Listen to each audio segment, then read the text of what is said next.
Hi dear students, നമ്മൾ subsidiary ബുക്സിലുള്ള അടുത്ത ചില ബുക്കുകളാണ് നമ്മൾ ഈ ഒരു ക്ലാസ്സിൽ ഡിസ്കസ് ചെയ്യുന്നത്. ഏറ്റവും ആദ്യമായിട്ട് പർച്ചേസസ് റിട്ടേൺ ബുക്ക് എന്ന് പറയുന്ന ബുക്കാണ്. This book is also called as purchases returns journal or returns outwards book. Purchase returns journals എന്ന പേരിലും റിട്ടേൺസ് ഔട്ട്വേർഡ് ബുക്ക് എന്ന പേരിലും പർച്ചേസസ് റിട്ടേൺ ബുക്ക് അറിയപ്പെടാറുണ്ട്. ഇതിൻ്റെ പർപ്പസ് എന്താണ്? Recording return of goods to suppliers purchased on credit. സപ്ലയേഴ്സിൽ നിന്ന് കടമായിട്ട് വാങ്ങിച്ചിട്ടുള്ള goods return ചെയ്യുമ്പോൾ അത് റെക്കോർഡ് ചെയ്യുക എന്നുള്ളതാണ്. മറ്റുള്ള സപ്ലയേഴ്സിൻ്റെ കയ്യിൽ നിന്ന് കടമായിട്ട് നേരത്തെ വാങ്ങിച്ച ഗുഡ്സ് അത് ഡിഫക്റ്റീവ് ആകുമ്പോഴോ എന്തെങ്കിലും ക്വാളിറ്റിയിൽ എന്തെങ്കിലും ഇറോഷനുള്ള സമയത്തൊക്കെ അത് തിരിച്ചു കൊടുക്കുകയാണെങ്കിൽ, റിട്ടേൺ ചെയ്യുകയാണെങ്കിൽ, കടമായി വാങ്ങുന്ന ഗുഡ്സിൻ്റെ കേസാണ് പറയുന്നത്, തിരിച്ചു കൊടുക്കുകയാണെങ്കിൽ ഈ ബുക്കിലാണ് റിട്ടേൺ ചെയ്യപ്പെടുക. എന്നാൽ നമ്മൾ ക്യാഷ് പർച്ചേസിലുള്ള ഗുഡ്സ് റിട്ടേൺ ചെയ്യുമ്പോൾ, ക്യാഷ് കൊടുത്ത് വാങ്ങിച്ചിട്ടുള്ള ഗുഡ്സ് റിട്ടേൺ ചെയ്യുമ്പോൾ അത് ക്യാഷ് ബുക്കിലൂടെയാണ് എൻട്രി റെക്കോർഡ് ചെയ്യേണ്ടത്. അപ്പോൾ ഇവിടെ ക്രെഡിറ്റ് പർച്ചേസ് ഓഫ് ഗുഡ്സ്, ക്രെഡിറ്റിൽ പർച്ചേസ് ചെയ്ത ഗുഡ്സ് റിട്ടേൺ ചെയ്യുന്നത് റെക്കോർഡ് ചെയ്യാനുള്ള ബുക്കാണ് പർച്ചേസസ് റിട്ടേൺ ബുക്ക് എന്ന് പറയുന്നത്. ഈ പർച്ചേസ് റിട്ടേൺ ബുക്കുമായി ബന്ധപ്പെട്ട ഡോക്യുമെൻ്റാണ് ഡെബിറ്റ് നോട്ട് എന്ന് പറയുന്നത്. ഡെബിറ്റ് നോട്ട് എന്ന് പറയുമ്പോൾ എന്താണ്? A statement prepared by buyers of goods through which he intimates the seller that his, that is seller's account has been debited for the goods returned. അപ്പോൾ ഇവിടെ goods return ചെയ്യുന്ന ആൾ എന്ന് പറയുന്നത് ബയർ അല്ലേ? ബയറാണ്, goods purchase ചെയ്തിട്ടുള്ള ആളാണ് return ചെയ്യുന്നുണ്ടാവുക. അപ്പോൾ goods return ചെയ്യുന്ന ബയർ എന്ത് ചെയ്യുന്നു? ഗുഡ്സ് റിട്ടേൺ ചെയ്യുമ്പോൾ അതിൻ്റെ കൂടെ ഒരു സ്റ്റേറ്റ്മെൻറ്റ് കൂടെ അയച്ചു കൊടുക്കും. ആ സ്റ്റേറ്റ്മെൻറ്റിലൂടെ സെല്ലറെ ഇൻറ്റിമേറ്റ് ചെയ്യുന്നത്, സെല്ലർ എന്ന് പറയുമ്പോൾ നമ്മൾ സപ്ലയർ കയ്യിൽ നിന്ന് വാങ്ങിച്ച ഗുഡ്സാണ് റിട്ടേൺ ചെയ്യുന്നത്. അപ്പോൾ സെല്ലർക്ക് ഒരു ഇൻറ്റിമേഷൻ കൊടുക്കുന്നു, ഒരു ഡോക്യുമെൻ്റ് അയച്ചിട്ട് ആ ഡോക്യുമെൻറ്റിലൂടെ പറയുകയാണ് ഈ റിട്ടേൺ ചെയ്യുന്ന ഗുഡ്സിൻ്റെ അത്രയും എമൗണ്ട് അദ്ദേഹത്തിൻ്റെ അക്കൗണ്ടിൽ ഡെബിറ്റ് ചെയ്യുന്നുണ്ട് എന്ന് പറയണം. കാരണം കടമായിട്ട് ഗുഡ്സ് പർച്ചേസ് ചെയ്യുമ്പോൾ, ചെറിയ ഉദാഹരണം ഞാൻ പറയാം. ഇപ്പോൾ എ എന്ന് പറയുന്ന ഒരു സപ്ലയറിൽ നിന്ന് 1000 രൂപയുടെ ഗുഡ്സ് പർച്ചേസ് ചെയ്യുന്നു, കടമായി പർച്ചേസ് ചെയ്യുന്നു. എന്താണ് അക്കൗണ്ടിങ് എൻട്രി വരിക? Purchases account debtor to mister A account അല്ലേ എന്ന് പറഞ്ഞ് നമ്മൾ ₹1000 അവിടെ എൻ്റർ ചെയ്യും. അവിടെ മിസ്റ്റർ എ എന്ന് പറയുന്ന അക്കൗണ്ട് ക്രെഡിറ്റ് ആണ് വന്നത് അല്ലേ? അപ്പോൾ 1000 രൂപയാണ് മിസ്റ്റർ എക്ക് കൊടുക്കാനുള്ളത്. ഈ 1000 രൂപയുടെ ഗുഡ്സ് വാങ്ങിച്ചതിൽ ഒരു 100 രൂപയുടെ ഗുഡ്സ് ഡിഫക്റ്റീവ് ആണ്, തിരിച്ച് അങ്ങോട്ട് തന്നെ കൊടുക്കുകയാണ്. തിരിച്ച് അങ്ങോട്ട് കൊടുക്കുമ്പോൾ എന്താണ് എൻട്രി വരിക? നമ്മൾ നേരത്തെ പഠിച്ചിട്ടുള്ളതാണ് അല്ലേ? എങ്ങനെ വരും? Mister A account debtor to purchase return account എന്ന് വരും. എന്ന് പറഞ്ഞാൽ 100 രൂപയുടെ എമൗണ്ട് നമ്മൾ മിസ്റ്റർ എ അക്കൗണ്ടിലേക്ക് ഡെബിറ്റ് ചെയ്യുന്നു അല്ലേ? ആ പർച്ചേസ് റിട്ടേൺ എന്ന് പറയുമ്പോൾ എന്താ അർത്ഥം? ആ സപ്ലൈഡ് അക്കൗണ്ട് ഡെബിറ്റ് ചെയ്യുക എന്നുള്ളതാണ്. അപ്പോൾ ഇത്രയും രൂപയുടെ റിട്ടേൺ ചെയ്യുന്ന അത്രയും ഗുഡ്സിൻ്റെ എമൗണ്ട് എത്രയാണോ അത്രയും എമൗണ്ട് ഈ സെല്ലറുടെ അക്കൗണ്ടിൽ ഡെബിറ്റ് ചെയ്യുന്നു എന്ന് ഇൻറ്റിമേറ്റ് ചെയ്യുന്ന ഒരു സ്റ്റേറ്റ്മെൻ്റാണ്, ഡോക്യുമെൻ്റാണ് ഡെബിറ്റ് നോട്ട് എന്ന് പറയുന്നത്. അത് ബയറാണ്, അല്ലെങ്കിൽ വാങ്ങിച്ച ആളുകളാണ് അത് പ്രിപ്പയർ ചെയ്യുന്നതും അയച്ചു കൊടുക്കുന്നതും. ഒരു ഡെബിറ്റ് നോട്ട് നമ്പർ നമുക്ക് ചില എക്സാമ്പിളിനകത്ത് തരും. അപ്പോൾ അത് നമ്മൾ ഈ ബുക്കിനകത്ത് എൻ്റർ ചെയ്യേണ്ടതുണ്ട്. ഓക്കെ, ഇനി പോസ്റ്റിംഗ് എങ്ങനെയാണെന്നുള്ളതാണ്. Supplies account is individually debited and periodic total is credited to purchase return account by sundries as per purchases return book. നമ്മൾ നേരത്തെ പർച്ചേസ് ബുക്കിലും സെയിൽസ് ബുക്കിലും കണ്ട അതേപോലെ തന്നെയാണ് ഇവിടെയും ചെയ്യുന്നത്. ഓരോ സപ്ലയർക്കും റിട്ടേൺ ചെയ്യുമ്പോൾ ആ സപ്ലൈയുടെ അക്കൗണ്ടിൽ അതേ ദിവസം ആ എൻട്രി നമ്മൾ റെക്കോർഡ് ചെയ്യണം. സപ്ലയർ അക്കൗണ്ട് ഡെബിറ്റ് ചെയ്യണം. നേരത്തെ പറഞ്ഞതുപോലെ തന്നെ ഇപ്പോൾ മിസ്റ്റർ എ നമ്മൾ ആ അക്കൗണ്ട് ഡെബിറ്റ് ചെയ്യണം. മിസ്റ്റർ ബിക്ക് ഗുഡ്സ് റിട്ടേൺ ചെയ്യുമ്പോൾ ആ date mister B account debit ചെയ്യണം. അപ്പോൾ സപ്ലയർ അക്കൗണ്ട് എന്ന് സപ്ലയർക്ക് റിട്ടേൺ ചെയ്യുന്നുണ്ടോ അതാത് ദിവസങ്ങളിൽ തന്നെ സപ്ലയേഴ്സിൻ്റെ ഇൻഡിവിജ്വൽ അക്കൗണ്ടിൽ അത്രയും എമൗണ്ട് ഡെബിറ്റ് ചെയ്യണം. എന്നാൽ പർച്ചേസ് റിട്ടേൺസ് ബുക്കിനകത്ത് ടോട്ടൽ എമൗണ്ട് വരും. മൊത്തം ഒരു പീരീഡിലേക്കുള്ള, ഒരു മാസത്തേക്ക്, ഒരു വർഷത്തേക്കൊക്കെയുള്ള പർച്ചേസ് റിട്ടേൺ ബുക്കിൻ്റെ ടോട്ടൽ എമൗണ്ട് മൊത്തം എടുത്തിട്ട് ആ ഒരു സിംഗിൾ എമൗണ്ട് മാത്രമേ നമ്മൾ അതിൻ്റെ ലെഡ്ജർ ആയിട്ടുള്ള പർച്ചേസ് റിട്ടേൺ അക്കൗണ്ടിലേക്ക് പോസ്റ്റ് ചെയ്യേണ്ടത്. രണ്ടും രണ്ടാണ്. പർച്ചേസ് റിട്ടേൺ ബുക്ക് എന്ന് പറയുമ്പോൾ നമ്മൾ പർച്ചേസ് ബുക്കും സെയിൽസ് ബുക്കും ഒക്കെ പോലെ തന്നെ എന്താണ്, ഒരു ജേണൽ മാത്രമാണ് അല്ലേ? ലെഡ്ജർ എന്താണ്? ലെഡ്ജർ പർച്ചേസ് റിട്ടേൺ അക്കൗണ്ട് ആണ്. പർച്ചേസ് റിട്ടേൺ ബുക്ക് ജേണൽ ആണ്, അതിന്റെ അക്കൗണ്ട് ലെഡ്ജർ എന്ന് പറയുന്നത് പർച്ചേസ് റിട്ടേൺ അക്കൗണ്ട് ആണ്. അപ്പോൾ പർച്ചേസ് റിട്ടേൺ ബുക്കിനകത്ത് നിന്ന് ടോട്ടൽ എമൗണ്ടിനെ പർച്ചേസ് റിട്ടേൺ അക്കൗണ്ടിലേക്ക് നമ്മൾ ആ പീരീഡിന്റെ എൻഡിൽ ആ ടോട്ടൽ എമൗണ്ട് മാത്രം എടുത്തിട്ട് ഈ പർച്ചേസ് റിട്ടേൺ അക്കൗണ്ടിന്റെ ക്രെഡിറ്റ് സൈഡിൽ by sundries as per purchase return book എന്ന് എഴുതിക്കൊണ്ട് റെക്കോർഡ് ചെയ്യണം. ഇതാണ് പർച്ചേസ് റിട്ടേൺ ബുക്കിന്റെ പ്രൊസീജിയർ. നമ്മളതിന്റെ ഫോർമാറ്റ് നോക്കിയാൽ അതിനകത്ത് നമുക്കിവിടെ 6 കോളങ്ങൾ കാണാൻ പറ്റും. Date, particulars, debit note number, ledger folio, details, amount. ഇതിൽ നമ്മൾ ഈ ഡെബിറ്റ് നോട്ട് നമ്പർ മാത്രമാണ് ഒരു പുതിയ കോളം നമ്മൾ ഇതിനകത്ത് കാണുന്നത്. ബാക്കി നമ്മൾ നേരത്തെ പർച്ചേസ് ബുക്കിലും സെയിൽസ് ബുക്കിലും കണ്ട അതേ കോളങ്ങൾ തന്നെയാണ് അല്ലേ. അപ്പോൾ എന്ന് സപ്ലയർ റിട്ടേൺ ചെയ്യുന്നോ ആ ഡേറ്റ് കോളത്തിൽ കൊടുക്കണം. സപ്ലയറുടെ പേരും എന്തെല്ലാം ഗുഡ്സ് റിട്ടേൺ ചെയ്യുന്നു ആ പർട്ടിക്കുലേഴ്സ് കോളത്തിൽ കൊടുക്കണം. ആ റിട്ടേൺ ചെയ്യുന്ന സമയത്ത് ഉണ്ടാക്കുന്ന ഡോക്യുമെന്റ് ഡെബിറ്റ് നോട്ടിന്റെ നമ്പർ ഉണ്ടെങ്കിൽ ആ നമ്പർ കോളത്തിൽ അത് എഴുതണം. പിന്നീട് ഡീറ്റെയിൽസ് നമ്മൾ പർച്ചേസ് ബുക്കിലും സെയിൽസ് ബുക്കിലും ചെയ്തതുപോലെ തന്നെ എല്ലാ അഡ്ജസ്റ്റ്മെന്റ്സും എമൗണ്ട്സിന്റെ അഡ്ജസ്റ്റ്മെന്റ്സ് എല്ലാം ഡീറ്റെയിൽസ് കോളത്തിൽ ചെയ്തിട്ട് നെറ്റ് എമൗണ്ട് മാത്രം അവസാനത്തെ എമൗണ്ട് കോളത്തിലേക്ക് എഴുതണം. ഇങ്ങനെ ആ ഒരു പീരീഡ് അവസാനിക്കുമ്പോൾ അവസാനത്തെ എമൗണ്ട് കോളം നമ്മൾ ടോട്ടൽ ചെയ്യുന്നു. ആ ടോട്ടൽ എമൗണ്ടിനെയാണ് പർച്ചേസ് റിട്ടേൺ അക്കൗണ്ടിലേക്ക് പോസ്റ്റ് ചെയ്യേണ്ടത്. By sundries as per purchase return book എന്ന് എഴുതി പർച്ചേസ് റിട്ടേൺ അക്കൗണ്ടിൽ കാണിക്കേണ്ടത് ആ എമൗണ്ടിനെയാണ്. ഇനി അടുത്ത സബ്സിഡിയറി ബുക്ക് സെയിൽസ് റിട്ടേൺസ് ബുക്കാണ്. Sales return book is also called as sales returns journal or returns inwards book. Sales returns journal എന്ന പേരിലും റിട്ടേൺസ് ഇൻവേർഡ്സ് ബുക്ക് എന്ന പേരിലും ഈ സെയിൽസ് റിട്ടേൺസ് ബുക്ക് അറിയപ്പെടുന്നുണ്ട്. എന്താണ് പർപ്പസ്?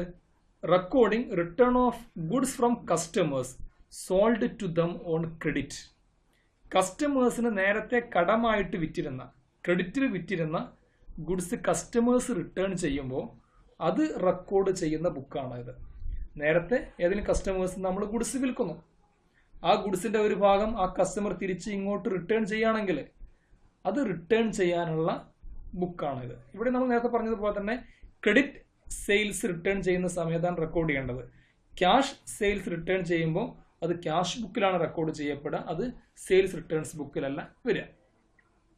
അപ്പോൾ നമ്മൾ പർച്ചേസ് റിട്ടേൺസ് ബുക്കുമായി ബന്ധപ്പെട്ട് ഡെബിറ്റ് നോട്ട് കണ്ടതുപോലെ തന്നെ സെയിൽസ് റിട്ടേൺസ് ബുക്ക് ആകുമ്പോൾ ഒരു ക്രെഡിറ്റ് നോട്ടാണ് ഇവിടെ പകരം ഉണ്ടാവുക. ക്രെഡിറ്റ് നോട്ട് എന്ന് പറയുമ്പോൾ എന്താണ്? A statement prepared by seller to inform the customers that his account has been credited for goods returned. ഇവിടെ സെല്ലറാണ് ഇത് പ്രിപ്പയർ ചെയ്യുന്നത്. നമ്മൾ ഡെബിറ്റ് നോട്ട് എന്ന് പറയുമ്പോൾ ബയറാണ് പ്രിപ്പയർ ചെയ്യുന്നത് അല്ലേ. ഇവിടെ സെല്ലറാണ് പ്രിപ്പയർ ചെയ്യുന്നത് എന്ന് പറഞ്ഞാൽ ഒരു കസ്റ്റമർ ഗുഡ്സ് റിട്ടേൺ ചെയ്ത് കഴിഞ്ഞാൽ ആ ഗുഡ്സ് കിട്ടിക്കഴിയുമ്പോൾ ഈ സെല്ലർ എന്ത് ചെയ്യണം? ആ കസ്റ്റമറെ ഇൻറ്റിമേറ്റ് ചെയ്യണം. അദ്ദേഹത്തിന്റെ അക്കൗണ്ട് ഈ റിട്ടേൺ ചെയ്യുന്ന ഗുഡ്സിന്റെ അത്രയും എമൗണ്ട് ക്രെഡിറ്റ് ചെയ്യുന്നുണ്ട്. കാരണം കടമായിട്ട് കസ്റ്റമേഴ്സ് സാധനങ്ങൾ വാങ്ങുമ്പോൾ നമ്മൾ കസ്റ്റമേഴ്സ് അക്കൗണ്ട് ഡെബിറ്റ് ആണ് കൊടുക്കുക അല്ലേ. ഇപ്പൊ മിസ്റ്റർ എക്സ് എന്ന് പറയുന്ന ഒരാൾക്ക് 1000 രൂപയുടെ ഗുഡ്സ് കടമായിട്ട് വിൽക്കുമ്പോൾ എന്താണ് എൻട്രി വരിക? Mr X account debtor to sales എന്നാണ് വരിക. അപ്പൊ മിസ്റ്റർ എക്സ് അക്കൗണ്ടിനകത്ത് 1000 രൂപ ഡെബിറ്റ് ആണ് വന്നിട്ടുണ്ടാവുക അല്ലേ. ഈ എക്സ് 100 രൂപയുടെ ഗുഡ്സും കൂടി തിരിച്ചു തരുമ്പോൾ നമ്മൾ എൻട്രി എങ്ങനെ പാസ് ചെയ്യും? Sales returns account debtor to Mr X എന്നാണ്. എക്സിന് ക്രെഡിറ്റ് കൊടുക്കണം അല്ലേ. അപ്പൊ ഇവിടെ സംഭവിക്കുന്നത് അതാണ്. കാരണം ആ കസ്റ്റമർ ഗുഡ്സ് റിട്ടേൺ ചെയ്യുമ്പോൾ അത്രയും എമൗണ്ടിന് അദ്ദേഹത്തിന്റെ അക്കൗണ്ടിന് ക്രെഡിറ്റ് കൊടുക്കണം. ആ ക്രെഡിറ്റ് കൊടുത്തിട്ടുണ്ട് എന്നുള്ളത് ആ കസ്റ്റമറെ ഈ സെല്ലർ അറിയിക്കാൻ വേണ്ടി ഉണ്ടാക്കുന്ന സ്റ്റേറ്റ്മെന്റിനെയാണ് ക്രെഡിറ്റ് നോട്ട് എന്ന് പറയുക. ഈ ക്രെഡിറ്റ് നോട്ട് നമ്പർ നമ്മൾ അവൈലബിൾ ആണെങ്കിൽ സെയിൽസ് റിട്ടേൺസ് ബുക്കിലുള്ള ആ കോളത്തിൽ അത് എൻ്റർ ചെയ്യണം. പോസ്റ്റിംഗ് നമ്മൾ നേരത്തെ പറഞ്ഞ എല്ലാ ബുക്കിലും പറഞ്ഞ അതേപോലെ തന്നെയാണ് ഇവിടെയും സംഭവിക്കുന്നത്. Each customer account is credited individually അല്ലേ. ഓരോ കസ്റ്റമറുടെ അക്കൗണ്ട് നമ്മൾ ഇൻഡിവിജ്വലായിട്ട് ക്രെഡിറ്റ് ചെയ്യണം. അപ്പോൾ മിസ്റ്റർ എക്സ് റിട്ടേൺ ചെയ്യുന്ന അന്ന് തന്നെ മിസ്റ്റർ എക്സിന്റെ അക്കൗണ്ടിൽ നമ്മൾ ആ എൻട്രി കൊടുക്കണം, ക്രെഡിറ്റ് ചെയ്യണം അല്ലേ. മിസ്റ്റർ വൈ റിട്ടേൺ ചെയ്യുമ്പോൾ മിസ്റ്റർ വൈ റിട്ടേൺ ചെയ്യുന്ന അന്ന് തന്നെ മിസ്റ്റർ വൈയുടെ അക്കൗണ്ടിൽ അത് ക്രെഡിറ്റ് ചെയ്യണം. അങ്ങനെ ഓരോ കസ്റ്റമർ റിട്ടേൺ ചെയ്യുന്ന അന്ന് തന്നെ ആ എൻട്രീസ് അതിനകത്ത് റെക്കോർഡ് ചെയ്യണം. എന്നാൽ സെയിൽസ് റിട്ടേൺസ് ബുക്കിലെ ടോട്ടൽ എമൗണ്ട്, ഒരു പീരീഡിലേക്കുള്ള ടോട്ടൽ സെയിൽസ് റിട്ടേണിന്റെ എമൗണ്ട് നമ്മൾ ആ പീരീഡിന്റെ എൻഡിൽ ഒന്നിച്ച് അതിന്റെ ലെഡ്ജർ ആയിട്ടുള്ള സെയിൽസ് റിട്ടേൺസ് അക്കൗണ്ടിലേക്ക് പോസ്റ്റ് ചെയ്യണം. കാരണം സെയിൽസ് റിട്ടേൺസ് ബുക്ക് ഒരു ജേണൽ മാത്രമാണ്. സെയിൽസ് റിട്ടേൺസ് അക്കൗണ്ട് ആണ് ലെഡ്ജർ. അപ്പോൾ അതുകൊണ്ട് സെയിൽസ് റിട്ടേൺസ് ബുക്കിലെ ഈ ടോട്ടൽ എമൗണ്ടിനെ സെയിൽസ് റിട്ടേൺസ് അക്കൗണ്ടിലേക്ക് അതിൻ്റെ ഡെബിറ്റ് സൈഡിൽ to sundries as per sales returns book എന്ന് എഴുതിയിട്ട് അങ്ങോട്ട് അതിനെ ട്രാൻസ്ഫർ ചെയ്യണം, പോസ്റ്റ് ചെയ്യണം. ഇതാണ് ഇതിൻ്റെ പോസ്റ്റിങ്ങിൻ്റെ പ്രൊസീജിയർ. നമ്മൾ ഫോർമാറ്റ് നോക്കുകയാണെങ്കിൽ പർച്ചേസ് റിട്ടേൺസ് ബുക്ക് കണ്ടതുപോലെ തന്നെയാണ്. ഡെബിറ്റ് നോട്ടിന് പകരം ക്രെഡിറ്റ് നോട്ട് നമ്പർ എന്ന് പറയുന്ന കോളമാണ് ഇവിടെ ഉള്ളത്. ഒരു ഡേറ്റ് കോളം ഉണ്ട്, name of customer and particulars of goods returned അല്ലേ. റിട്ടേൺ ചെയ്യുന്ന കസ്റ്റമറുടെ പേരും റിട്ടേൺ ചെയ്യുന്ന ഗുഡ്സിന്റെ ഡീറ്റെയിൽസും ആ പർട്ടിക്കുലേഴ്സ് കോളത്തിൽ എൻ്റർ ചെയ്യണം. ക്രെഡിറ്റ് നോട്ട് നമ്പർ അവൈലബിൾ ആണെങ്കിൽ ആ നമ്പർ ആ കോളത്തിൽ കൊടുക്കണം. ലെഡ്ജർ ഫോളി നമ്പർ ഉണ്ടെങ്കിൽ അത് കൊടുക്കണം. ഡീറ്റെയിൽസ് ഒരു കസ്റ്റമറുമായി ബന്ധപ്പെട്ട റിട്ടേൺസിന്റെ എല്ലാ അഡ്ജസ്റ്റ്മെന്റ്സും ഡീറ്റെയിൽസ് കോളത്തിൽ ചെയ്തിട്ട് നെറ്റ് എമൗണ്ട് മാത്രം അവസാനത്തെ എമൗണ്ട് കോളത്തിലേക്ക് എഴുതണം. ആ പീരീഡ് അവസാനിക്കുമ്പോൾ നമ്മൾ എമൗണ്ട് കോളം ടോട്ടൽ ചെയ്യുന്നു. ഈ ടോട്ടൽ എമൗണ്ടിനെയാണ് സെയിൽസ് റിട്ടേൺസ് അക്കൗണ്ടിന്റെ ഡെബിറ്റ് സൈഡിൽ to sundries as per sales returns book എന്ന് പറഞ്ഞുകൊണ്ട് പോസ്റ്റ് ചെയ്യുന്നത്. ഇതാണ് സെയിൽസ് റിട്ടേൺസ് ബുക്ക് എന്ന് പറയുന്നത്. അടുത്ത സബ്സിഡറി ബുക്ക് എന്ന് പറയുന്നത് ബിൽസ് റിസീവബിൾസ് ബുക്കാണ്. ബിൽസ് റിസീവബിൾസ് ബുക്ക് എന്ന് പറഞ്ഞാൽ ബിൽസ് ഓഫ് എക്സ്ചേഞ്ചുമായി ബന്ധപ്പെട്ടുള്ള ബുക്കുകളാണ് ബിൽസ് റിസീവബിൾസ് ബുക്കും ബിൽസ് പേയബിൾ ബുക്കും. നമ്മൾ ഡെപ്റ്റേഴ്സ് ക്രെഡിറ്റേഴ്സ് എന്നൊക്കെ പറയുന്നത് പോലെ തന്നെയാണ് ബിൽസ് റിസീവബിളും ബിൽസ് പേയബിളും. ഡെപ്റ്റേഴ്സ് എന്ന് പറയുമ്പോൾ സാധാരണ ഒരു കസ്റ്റമർക്ക് നമ്മൾ കടമായിട്ട് സാധനങ്ങൾ വിറ്റു അല്ലേ. എന്നാൽ അതിനകത്ത് ഒരു ബിൽസ് ഓഫ് എക്സ്ചേഞ്ച്, ഒരു ഡോക്യുമെന്റ് ഇഷ്യൂ ചെയ്യുകയാണെങ്കിൽ അതിനെയാണ് നമ്മൾ ബിൽസ് റിസീവബിൾ എന്ന് പറയുന്നത്. ഓക്കെ, അപ്പോൾ ക്രെഡിറ്റേഴ്സിന് തുല്യമായിട്ടുള്ളതാണ് ബിൽസ് പേയബിൾ എന്ന് പറയുന്നത്. കടമായിട്ട് ഗുഡ്സ് പർച്ചേസ് ചെയ്യുമ്പോൾ അതുമായി ബന്ധപ്പെട്ടുള്ള റെക്കോർഡിംഗുള്ള ഒരു ഡോക്യുമെന്റ് ആണ് ബിൽസ് പേയബിൾസ് എന്ന് പറയുന്നത്. ബിൽസ് ഓഫ് എക്സ്ചേഞ്ച് പ്രിപ്പയർ ചെയ്യുമ്പോൾ അതിനാണ് ബിൽസ് പേയബിൾ എന്ന് പറയുന്നത്. ഓക്കെ, എനിവേ, അപ്പോൾ ബിൽസ് റിസീവബിൾ ബുക്ക് എന്ന് പറയുന്നത് for recording bills drawn by the seller. Seller കസ്റ്റമർക്ക് ഇഷ്യൂ ചെയ്യുന്ന ബില്ലുകളുടെ അല്ലെങ്കിൽ ബിൽസ് ഓഫ് എക്സ്ചേഞ്ച് മുഖേന കസ്റ്റമേഴ്സിന് കടമായിട്ട് സാധനങ്ങൾ വിൽക്കുമ്പോൾ അത് റെക്കോർഡ് ചെയ്യാനുള്ള ബുക്കാണ് ബിൽസ് റിസീവബിൾസ് ബുക്ക് എന്ന് പറയുന്നത്.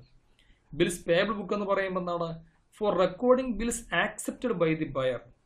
ഒരു സപ്ലയറിൽ നിന്ന് ഒരു ബിൽസ് ഓഫ് എക്സ്ചേഞ്ച് മുഖേന കടമായിട്ട് സാധനങ്ങൾ വാങ്ങിച്ചിട്ടുണ്ടെങ്കിൽ അങ്ങനെയുള്ള ആ സപ്ലയർ കൊടുക്കാനുള്ള ബിൽസ് പേയബിൾ കൊടുക്കാനുള്ള ബില്ലുമായി ബന്ധപ്പെട്ടുള്ള ട്രാൻസാക്ഷനുകൾ റെക്കോർഡ് ചെയ്യുന്ന ബുക്കാണ് ബിൽസ് പേയബിൾസ് ബുക്ക് എന്ന് പറയുന്നത്.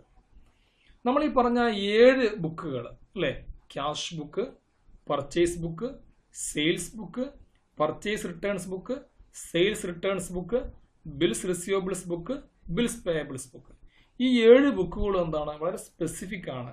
നമ്മൾ എന്ത് റെക്കോർഡ് ചെയ്യുന്ന കൃത്യമായിട്ട് പറയുന്നുണ്ട് അല്ലേ. ഇനി ഒരു ട്രാൻസാക്ഷൻ നമുക്ക് വരുന്നു, പക്ഷേ ഈ പറഞ്ഞ 7 ബുക്കിനകത്തും അത് റെക്കോർഡ് ചെയ്യാൻ പറ്റില്ല എന്നുണ്ടെങ്കിൽ അത്തരത്തിലുള്ള ട്രാൻസാക്ഷൻസ് റെക്കോർഡ് ചെയ്യാനുള്ള പ്രത്യേക ബുക്കിനെയാണ് നമ്മൾ ജനറൽ ജേണൽ അല്ലെങ്കിൽ ജേണൽ പ്രോപ്പർ എന്ന് വിളിക്കുക. മിസ്ലേനിയസ് ജേണൽ എന്ന പേരിൽ ഇതിനെ വിളിക്കാറുണ്ട്. General journal, journal proper or miscellaneous journal. So for recording transactions which cannot be recorded in any of the special journals. Special journals ഒന്നും റെക്കോർഡ് ചെയ്യാനാവാത്ത ട്രാൻസാക്ഷനുകളാണ് ഇവിടെ റെക്കോർഡ് ചെയ്യപ്പെടുന്നത്. അപ്പോൾ സാധാരണ ജനറൽ ജേണലിൽ വരുന്ന എൻട്രീസ് ഓപ്പണിംഗ് എൻട്രീസ്, നമ്മൾ നേരത്തെ ഓപ്പണിംഗ് എൻട്രീസ് പഠിച്ചതാണ്. Closing entries, ഇയറിന്റെ എൻഡിൽ വരുന്ന ക്ലോസിംഗ് എൻട്രീസ് ഉണ്ടാവും, അഡ്ജസ്റ്റിംഗ് എൻട്രീസ് ഉണ്ടാവും, ട്രാൻസ്ഫർ എൻട്രീസ്, റെക്ടിഫിക്കേഷൻ എൻട്രീസ്. ഇതൊക്കെ നമ്മൾ പിന്നീട് പല ഭാഗങ്ങളിലായിട്ട് നമ്മൾ ഡീറ്റെയിൽ ഡിസ്കസ് ചെയ്യും. ഇപ്പൊ ഇത്രയും മനസ്സിലാക്കാം. അപ്പോൾ ഈ ഫസ്റ്റ് 7 സ്പെസിഫിക് ബുക്കുകളിലും റെക്കോർഡ് ചെയ്യാനാവാത്ത ട്രാൻസാക്ഷൻസ് റെക്കോർഡ് ചെയ്യാനുള്ള ജേണലിനെയാണ് നമ്മൾ ജനറൽ ജേണൽ അല്ലെങ്കിൽ ജേണൽ പ്രോപ്പർ എന്ന് പറയുക. അപ്പോൾ ഇത്രയാണ് സബ് ഡിവിഷൻ ഓഫ് ജേണൽസ് അല്ലെങ്കിൽ സബ്സിഡിയറി ബുക്സ് എന്ന് പറയുന്നത്. Okay, thank U.